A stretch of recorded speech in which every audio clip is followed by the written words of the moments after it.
Well, thank you for inviting us today to share our project with you. Steve Wright is the Seaside Museum Board President, and Robin Montero is our curator of our Butterfield Cottage.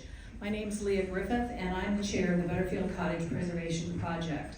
They're passing out some pictures of our project, so be sure and look at those to see the progress that we've been making.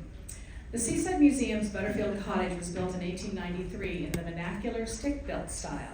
This style of early buildings were all similar in their simplicity and in the use of local materials in the construction. Economy and practicality define both the houses and their gardens. There are lots of fancy Victorian house museums or even log house museums, but the Butterfield Cottage is the only beach cottage museum on the Oregon coast. Now, the Butterfield family resided in Portland and would come to the beach to escape the hot summers of the city. But they also rented their cottage out to other families, the same as people do today through Airbnb. Our visitors are always surprised that people rented a summer home the same way over 100 years ago that they did for their vacation today.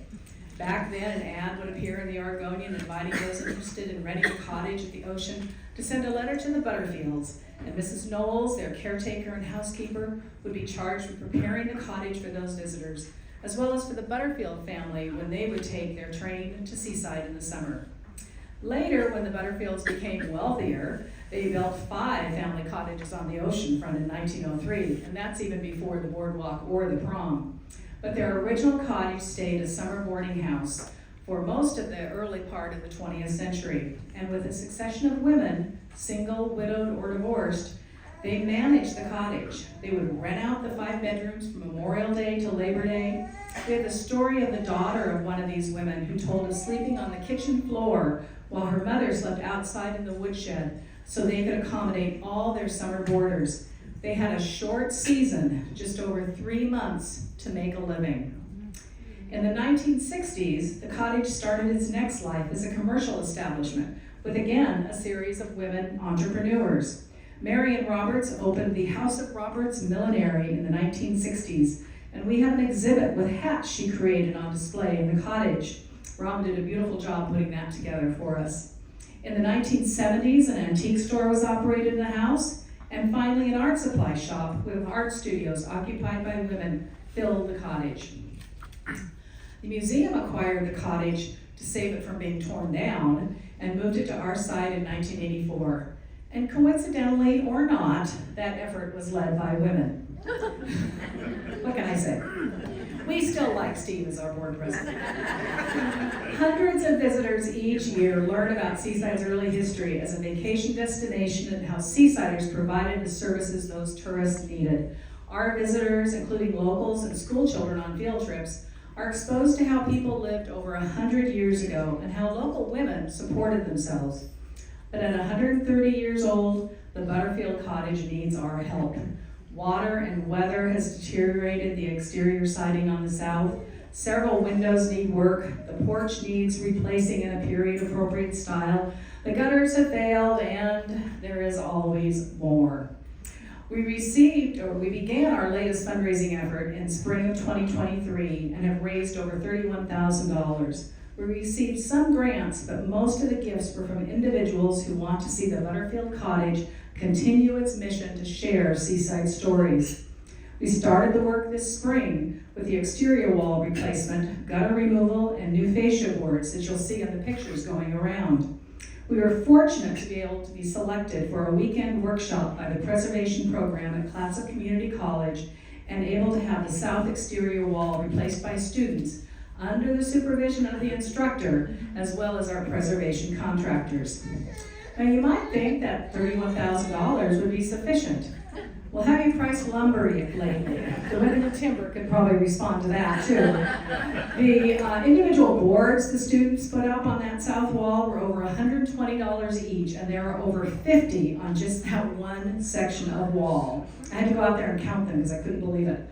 The new boards needed to have beveled edges and grooves cut on 2 sides to replicate how they would have been done in the 1890s. That work was carried out in the shop by our preservation contractors, who then brought them out for the students to install over 2 days. Sometimes the techniques of today are not appropriate for a heritage cottage, a house museum, such as the Butterfield Cottage. and we are committed to doing it correctly to preserve the cottage as it was over 100 years ago for future generations of visitors, so we are working with preservation professionals. We are also lucky to have the connection with the Clatsop Community College Preservation Program with the instructor Ryan Prochaska, and definitely we were lucky to have advice from John Goodenberger, Preservationist Emeritus on the North Coast. I see a few people know who John Goodenberger is, and we were very fortunate to have him come and visit. Your gift of $10,000 would allow us to continue this work. As any of us with an older home know, once you start removing walls or windows, something else will come up. And we discovered rotted rafter tails when we were replacing that exterior south wall. So we'll soon know what that added cost will be, so that when the rafter tails are up, they can support the new fascia boards and eventually the wooden gutters that the students are going to be creating for us as well. Your funds, along with our initial fundraising, will allow us to complete the work on our first list and assist us in moving forward with part 2, which includes replacing the porch and finishing those wooden gutters. We have great affection for the Butterfield Cottage and want her to stand proud for years to come. Again, thank you so much for inviting us to participate today, sharing our Butterfield Cottage Preservation Project. We are committed to telling the stories of Seaside at the museum, and the Butterfield Cottage is a main chapter of those stories. Thank you.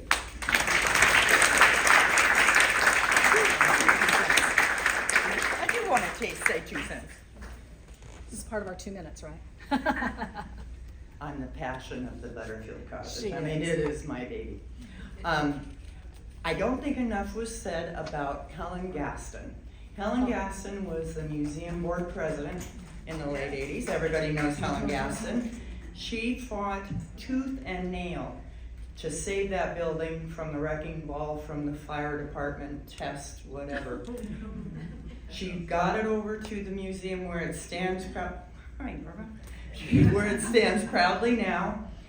Not only did she have to fight to get it there, she fought for 7 years within her board to preserve it.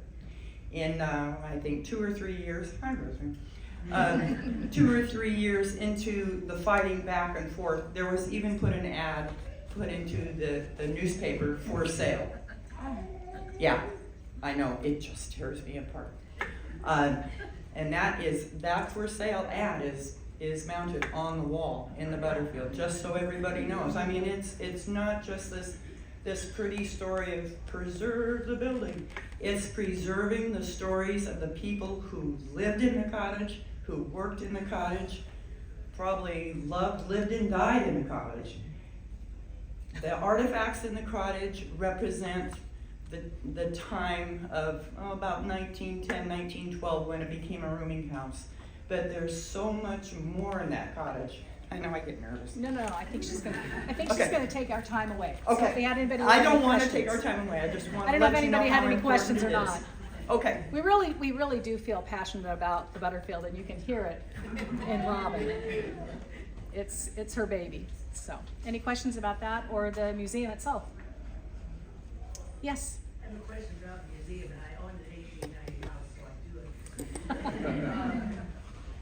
And this has not to do with Butterfield, but I understand the museum has been very helpful for the Clatsop and Halem Confederated Tribes down there. And I'd like to hear a little bit about that. We have been working with the Clatsop and Halem tribes for a couple of years now.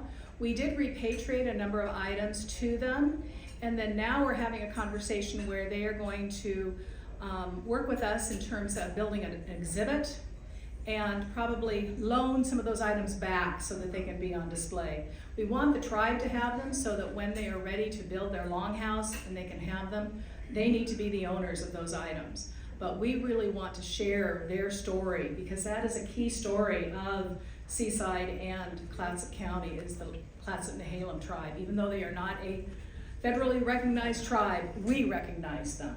Not yet. Yeah, not yet.